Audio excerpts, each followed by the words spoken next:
Halo, Assalamualaikum. Kembali lagi di kisah para nabi dan rasul. Hari ini episode Nabi Syuaib alaihi salam.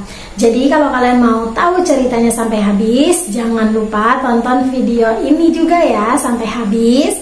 Lalu jangan lupa tekan tombol subscribe, like, dan komen ya. Dan mohon maaf jika ada kesalahan dalam pengucapan nama, gelar, tahun, dan lain sebagainya. Sumber ini Ayu dapatkan dari internet.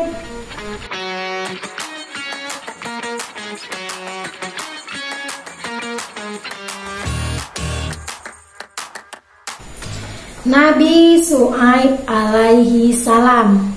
Nabi Syuaib merupakan salah satu dari 4 nabi yang berasal dari bangsa Arab, yaitu ada Nabi Syuaib, lalu ada Nabi Hud, Nabi Soleh, dan juga Nabi Muhammad Sallallahu Alaihi Wasallam. Sejarah periode Nabi Syuaib terjadi pada tahun 1600 sampai 1490 sebelum Masehi. Usia Nabi Syuaib diperkirakan mencapai 110 tahun. Nabi Syuaib disebut sebanyak 11 kali di dalam Al-Quran.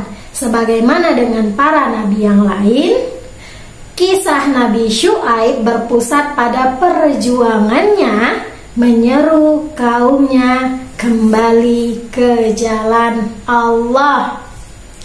Al-Quran tidak merincikan mengenai latar belakang Nabi Syuaib, selain menyebutkan bahwa dia berasal dari keluarga yang cukup terhormat di kalangan kaum Madian. Sedangkan terdapat beberapa perbedaan para ulama terkait masalah ini. Sebagian ulama berpendapat bahwa Nabi Syuaib ini merupakan keturunan dari Nabi Ibrahim. Jadi sama dengan Nabi Ayub, ada yang berpendapat bahwa nabi-nabi ini keturunan dengan Nabi Ibrahim. Silsilahnya adalah Syuaib bin Yashjun bin Lawi bin Saifur bin Abqa bin Thabit bin Madian atau Midian bin Nabi Ibrahim. Ibnu Ishaq menyebutkan bahwa silsilah Nabi Syuaib adalah Syuaib bin Maikal bin Yashjun. Ibnu Asakir menyatakan bahwa Nabi Syuaib hidup setelah masa Nabi Yusuf. Wahab bin Munabih menyebutkan bahwa Nabi Syuaib bukanlah keturunan dari Nabi Ibrahim, tapi pengikutnya sejak masih di Mesopotamia, dan pada saat itu Nabi Ibrahim belum memiliki anak. Dikatakan pula bahwa Nabi Syuaib ini ikut hijrah ke Syam bersama kafilah Nabi Ibrahim dan kemudian menikah dengan anak perempuan Nabi Lut. Tapi ada yang menyebutkan bahwa anak perempuan Nabi Lut ini adalah ibunya Nabi Syuaib. Sebagian lagi menyebutkan neneknya. Dalam beberapa ayat di Al-Quran disebutkan bahwa Nabi Syuaib ini diutus kepada kaum Madian. Sedangkan dalam ayat yang lain disebutkan bahwa Nabi Syuaib diutus kepada penduduk Aikah. Sehingga sebagian pendapat menyebutkan bahwa penduduk Aikah ini sama dengan kaum Madian. Sedangkan sebagian lagi berpendapat bahwa keduanya adalah 2 kaum yang berbeda dan Nabi Syuaib diutus pada 2 kaum tersebut. Ibnu Katsir menyebutkan bahwa kaum Madian ini menyembah sebuah pohon besar yang disebut Aikah. Sedangkan pendapat lain menyebutkan Aikah adalah sebidang tanah gurun yang ditumbuhi pepohonan. Jadi menurut kalian Apakah penduduk Aikah dan kaum Madian adalah orang yang sama? Ayo tulis di kolom komentar. Lanjut, Nabi Syuaib kemudian menyeru kaumnya agar menyembah Allah semata dan bertakwa kepadanya. Juga melarang melakukan tindakan buruk yang biasa mereka lakukan, yakni berbuat curang dalam berdagang dengan memanipulasikan takaran dan timbangan, membuat ketakutan di tiap jalur perlintasan, dan menghalang-halangi orang untuk beriman.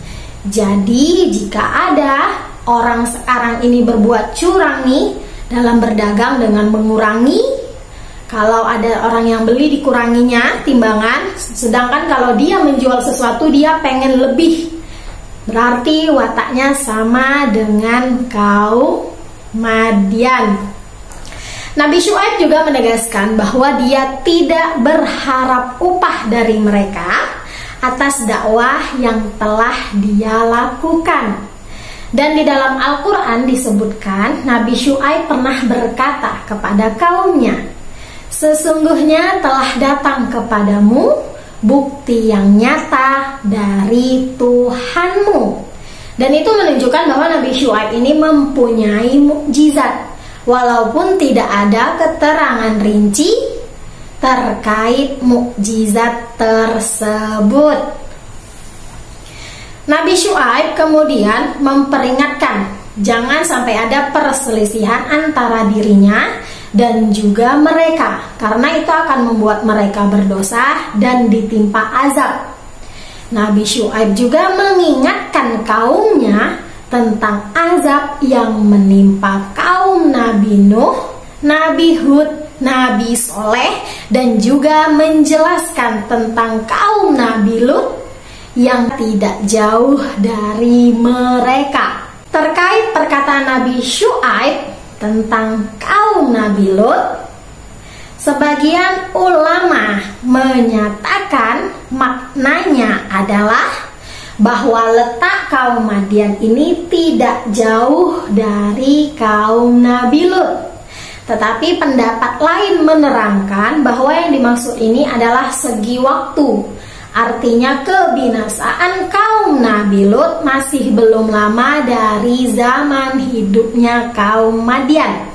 Dan pendapat lain menyebutkan bahwa watak kaum Madian tidak jauh berbeda dengan watak kaum Nabi Lut, yakni merampok dan merampas harta orang lain.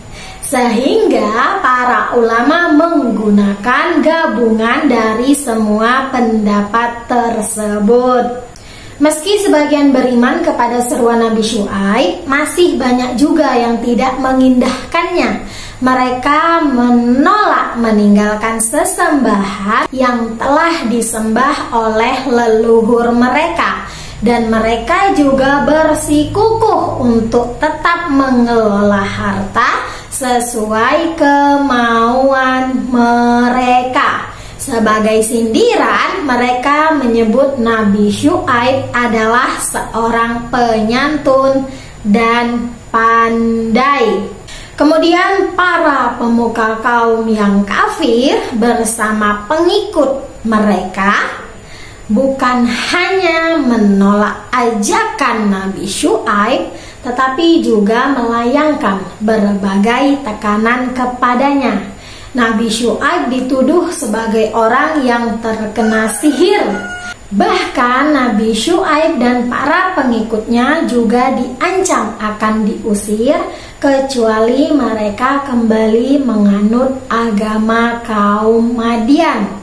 Para penentang menganggap Nabi Syuaib sebagai seorang pendusta dan meremehkannya lantaran ia hanya manusia biasa seperti mereka, dan juga menganggap Nabi Syuaib ini adalah orang yang lemah dan tidak punya pengaruh.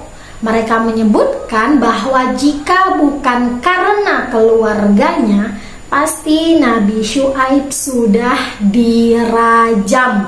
Kemudian para pemuka kaum Madian yang kafir balik menyeru orang-orang supaya jangan mengikuti ajakan Nabi Syuaib agar tidak menjadi orang-orang yang rugi. Lebih jauh, mereka kemudian meminta agar Nabi Syuaib mendatangkan gumpalan dari langit untuk mengazab mereka sebagai bukti kebenaran seruan Nabi Syuaib. Pada akhirnya, kaum yang kafir ditimpa azab. Nabi Syuaib selamat bersama dengan para pengikutnya. Al-Quran menerangkan mereka mati bergelimpangan di rumah mereka sendiri dan seolah tempat tersebut belum pernah mereka tempati. Dan juga dijelaskan bahwa kaum Madian ini binasa sebagaimana kebinasaan kaum Tsamud. Jika kita lihat video-video yang lalu, kaum Tsamud ini ada pada zaman Nabi Soleh alaihi salam, yaitu azabnya berupa gempa bumi, suara yang mengguntur, dan juga ditimpa azab pada hari yang gelap. Abdullah Yusuf Ali dalam tafsirnya menuliskan, nasib kaum Madian dituliskan dengan istilah yang sama dengan kaum Tsamud, yakni gempa bumi melanda mereka di saat malam dan mereka terkubur di rumah mereka sendiri. Tetapi terdapat rincian tambahan, yakni ditimpa azab pada hari yang gelap, yang mungkin dapat dipahami sebagai mandi abu dan arang yang menyertai letusan gunung berapi. Demikianlah hari kengerian yang membuat mereka masuk ke rumah mereka dan gempa bumi menghabisi mereka.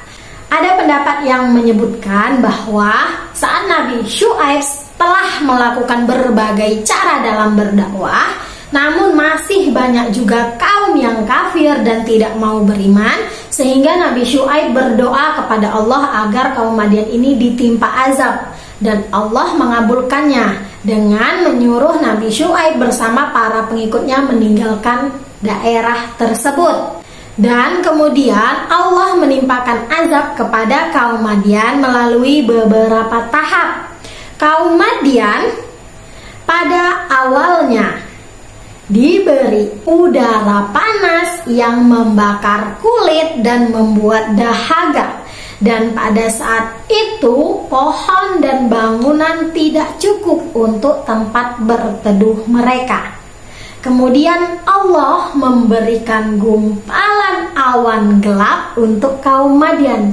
Kaum Madian pun menghampiri awan itu untuk berteduh, sehingga mereka berdesak-desakan di bawah awan itu.